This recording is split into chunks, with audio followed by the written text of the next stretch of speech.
Hello friends, welcome to all. आज मैं आपको जो वीडियो लेकर आ रहा हूँ, देखिए HDFC AMC आपने नाम जरूर सुना होगा।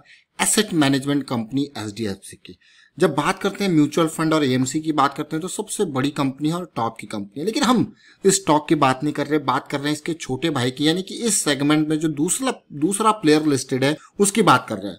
प्रॉफिट हैरान कर देगा क्योंकि Q1 के नतीजे आपके सामने आए हैं और म्यूचुअल फंड जैसी कंपनीज जिनको यहाँ पे आपको लग रहा होगा कि यार घाटा होना चाहिए, लेकिन यहाँ पे इस कंपनी को जो है प्रॉफिट होता हुआ नजर आया है, वो भी पिछले साल के कंपैरिजन से ज्यादा। कैसे, क्या कुछ हैरान कर देगी डिटेल आपको। चलिए बात करते हैं डिटेल में, टेक्निकल फंडामेंटल सारे एस्पेक्ट में और रिजल्ट को देखते हैं। और आगे बढ़ने से पहले मैं आपको बता दूं, अगर आपने अब तक चैनल को सब्सक्राइब नहीं किया तो जल्दी से सब्सक्राइब कर ले, बेल आइकन को प्रेस कर ले जिससे आपको नोटिफिकेशन आती रहेगी। और डीमैट अकाउंट अगर आपको खोलना है तो जाइए वीडियो के डिस्क्रिप्शन में लिंक दिया, उस पर क्लिक करके अपने डीमैट अकाउंट ओपन कीजिए, तभी आप शेयर मार्केट में इन्वेस्ट कर पाओगे। हमारी तरफ से भी उसमें और भी ऑफर्स एडेड है, जैसे टेक्निकल एनालिसिस सीरीज की हमारे आपकी 3 महीने की लेवल 1 की मेंबरशिप हम आपको रिफंड कर देते हैं। उसके अलावा जो हमारे नेक्स्ट प्राइवेट ग्रुप है उसमें भी हम आपको 50% यहाँ पे डिस्काउंट देते हैं। तो इस तरीके की चीजें हम ऑलरेडी इनिशिएट कर रखी है, तो बस ज्वाइन करने की देरी है आपको। टेक्निकल एनालिसिस की सीरीज और डीमैट अकाउंट के थ्रू आपको उसमें भी फायदा होगा।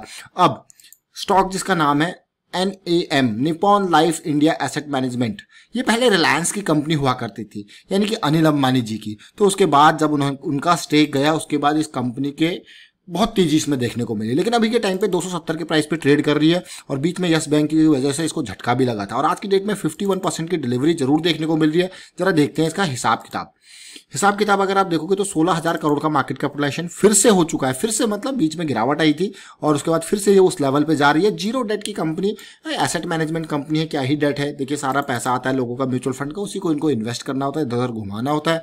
और उसके बेसिस पे अभी देखोगे 40 के PE पे ट्रेड कर रही है। और पिछले कुछ टाइम पे जब तक ये रिलायंस के नाम के अंदर थी, रिलायंस के नंबर मतलब मुकेश अंबानी जी के अंदर नहीं, अनिल अंबानी जी के अंदर थी, फिर ये निप्पॉन लाइफ ने इसको पूरा का पूरा टेक ओवर कर लिया। तो उसके बाद इसमें पॉजिटिविटी जरूर देखने को मिले। फिलहाल पहले नतीजों को देखते हैं, फिर और भी चीजों को यहाँ पे फोकस करेंगे। देखिए, और जो मैं रिजल्ट की तरफ आपको लेके जाता हूं, सबसे पहले रिजल्ट कब आया। रिजल्ट आज ही की डेट में अभी जैसे कि 7-7:15 बजे के पास रिजल्ट आया, यानी कि जो मार्केट में असर होगा वो कल की डेट 28 जुलाई को देखने को मिलेगा। जरा नतीजे देखिए, फाइनेंशियल समरी कंसोलिडेटेड बेसिस पे मैं नंबर पे फोकस करूंगा। अच्छी तरह भाई म्यूचुअल फंड की कंपनी अच्छी तरह बिल्कुल प्रिंटेड बढ़िया रिजल्ट छाप रखा है, लेकिन रिजल्ट में नंबर्स जो है वो इंपॉर्टेंस रखती है। देखिए नंबर्स के ऊपर बात करेंगे तो नंबर देखिए सारे मिलियंस में है, कंसोलिडेटेड नंबर है, तो यानी कि करोड़ में कन्वर्ट करके मैं आपको इनको बताऊंगा, जरा ध्यान दीजिए। अब नंबर जब आप देख पा रहे हो तो पिछले साल Q1 फाइनेंशियल ईयर 20, ये Q1 फाइनेंशियल ईयर 20 पिछले साल था मात्र 325 करोड़ और इस बार कितना हो गया 233 करोड़। तो आपको हो गया यार ये तो बड़ी गिरावट, 90 करोड़ के आसपास की गिरावट रेवेन्यू फ्रॉम ऑपरेशंस में देखने को मिली है। डेफिनेटली गिरावट तो है, लेकिन ऑपरेटिंग एक्सपेंडिचर को भी यहाँ पे कम आप देख पा रहे होंगे, 179 करोड़ से गिर के 136 करोड़। लेकिन अगर मैं देखूं यहाँ पे कोर ऑपरेटिंग प्रॉफिट जो लिखा हुआ है, कोर ऑपरेटिंग प्रॉफिट, उसको देखिए 145 करोड़ से गिर के मात्र 96 करोड़, यानी कि सीधे 50 करोड़ का झटका यहाँ पे लगा है। बट एक नंबर और देखिए, यहाँ पे एक अदर इनकम ऐड हो जाती है। उस अदर इनकम में 103 करोड़ का इजाफा होता है, जो कि पिछले साल मात्र 35 करोड़ थी। ये अदर इनकम जो है यहाँ पे एक स्ट्रॉन्ग आपको दिखाती है कि भाई प्रॉफिट आफ्टर टैक्स। अब इसीलिए मैंने आपको पूरी डिटेल देखी, एक अदर इनकम जो सिंगल टाइम ये इनकम ऐड हुई है, जिसकी वजह से प्रॉफिट आफ्टर टैक्स आपको 156 करोड़ दिख रहा है, यानी कि सीधे 30 करोड़ का इजाफा पिछले साल कितना था 125 करोड़, अभी कितना 156 करोड़, तो मोर देन 30 करोड़ का इजाफा आपको ये देखने को मिल रहा है। तो ये ओवरऑल डिटेल आपने देखी, पैट किस तरीके से बढ़ा वो डिटेल देखी। लेकिन यहाँ पे मैं आपका जो है ध्यान और डिटेल पे लेके जाऊंगा। अर्निंग पर शेयर अगर आप देखोगे यहाँ पे स्टॉक का, तो ये अर्निंग पर शेयर के नंबर्स आप देख सकते हो। पिछले साल मैं पूरे फाइनेंशियल ईयर की बात अगर करता हूँ, देखिए किस तरीके से अर्निंग पर शेयर रहा है, 6.85, 7.62, 7.94, अभी फाइनेंशियल ईयर 20 का 6.69 के हिसाब से ये अर्निंग पर शेयर रहा है अभी तक का। तो कहीं ना कहीं अब टेक्निकल पे लेके चलते हैं और समझने की कोशिश करते हैं कि अर्निंग पर शेयर के बाद अब टेक्निकल के पे क्या आपको डिटेल देखने को मिल रही है, उसके ऊपर फोकस करते हैं सीधे जाके। अब टेक्निकल के लिए ये देखिए, अब आप डिटेल टेक्निकल एनालिसिस में जब भी मैं आपको लेके जाता हूं तो वो काफी इंपॉर्टेंट पार्ट होता है। लेकिन यहाँ पे एक और पार्ट में पहले टेक्निकल एनालिसिस से पहले कवर करना चाहता हूं, जिसको मैं शेयर होल्डिंग पैटर्न कहूंगा। मैंने ऑलरेडी आपके लिए ये निकाल के रखे हुए हैं, बस डाटा आपके साथ शेयर करना है शेयर होल्डिंग पैटर्न का, फिर टेक्निकल एनालिसिस में जाएंगे। और देखिए शेयर होल्डिंग पैटर्न जरा ध्यान से देखिए किस तरीके से इसमें हालात रहे। मैं दिसंबर, मार्च और जून की बात करूंगा। म्यूचुअल फंड की बात करता हूं सबसे पहले। म्यूचुअल फंड 1,71,00,000 शेयर्स जो म्यूचुअल फंड वालों के पास थे दिसंबर में, वो मार्च में और बढ़ जाते हैं और इस बार इनके पास कितने हो जाते हैं, 2,21,00,000 शेयर्स। जरा देखिए, ऑलमोस्ट मैं कहूंगा सीधे सीधे 50 लाख शेयर्स म्यूचुअल फंड वालों ने खरीद लिए मार्च क्वार्टर तक गिरावट में।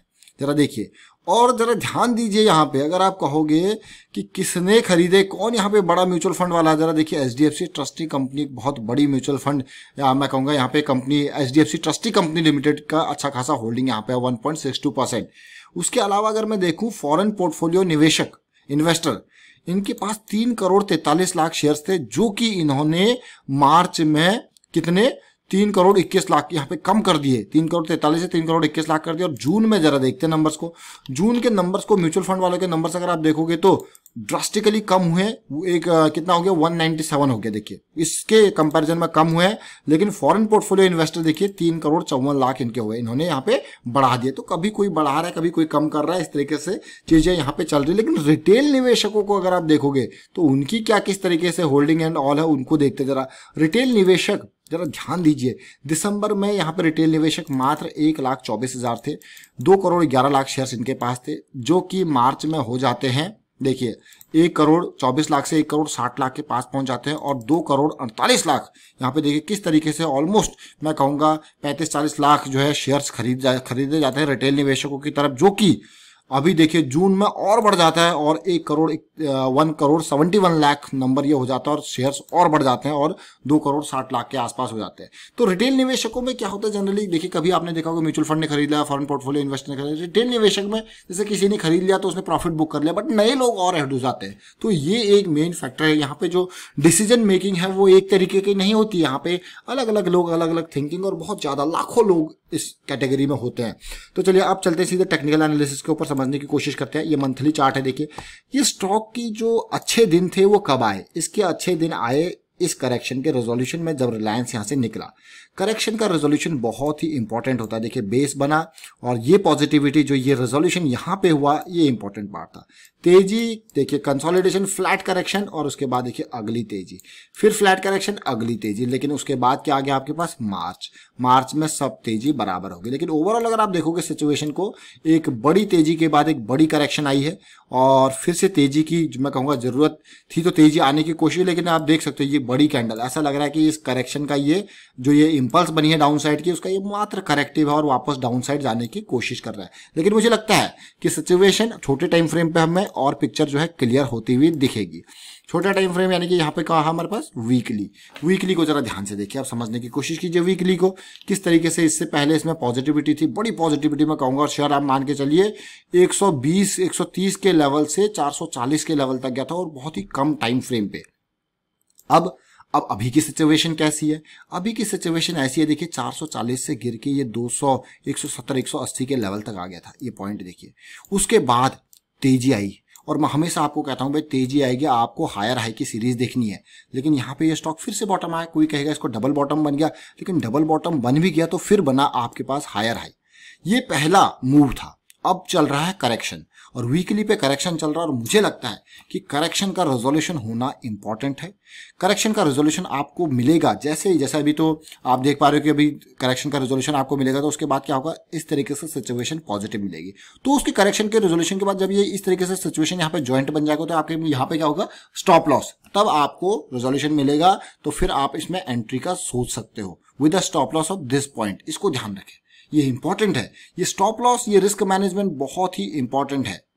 अभी इतना इंपॉर्टेंट है कि आप ये मान के चलिए कभी मार्केट अनसर्टेन होती है, कुछ भी हो सकता है यहाँ पे, तो कुछ भी हो सकता है, तो आप अपना पैसा तो बचा पाओगे उससे नीचे गिरेगा तो ये सिचुएशन है। फिलहाल अगर मैं डेली टाइम फ्रेम पे जाऊं तो मुझे जिस तरीके से सिचुएशन देखने को मिल रही है, बुलिश क्रॉस होने के बाद ये बेयरिश क्रॉस में कन्वर्ट होता हुआ नजर आ रहा है, यानी कि करेक्शन बड़ी है और ये करेक्शन और डीप यहाँ पे जाने की कोशिश कर रही है। इवन अगर आप आवरली टाइम फ्रेम को देखो तो देखिए क्लियरली कब से ये बेयरिश क्रॉस में बना हुआ है और तब से ये डाउन साइड आया जा रहा है। एक बार कोशिश हुई थी जरूर पॉजिटिव मंथली में कन्वर्ट होने के लिए ये जस्ट स्लिप था प्राइस का ऊपर के साइड में और उसके बाद नीचे गिरता जा रहा है।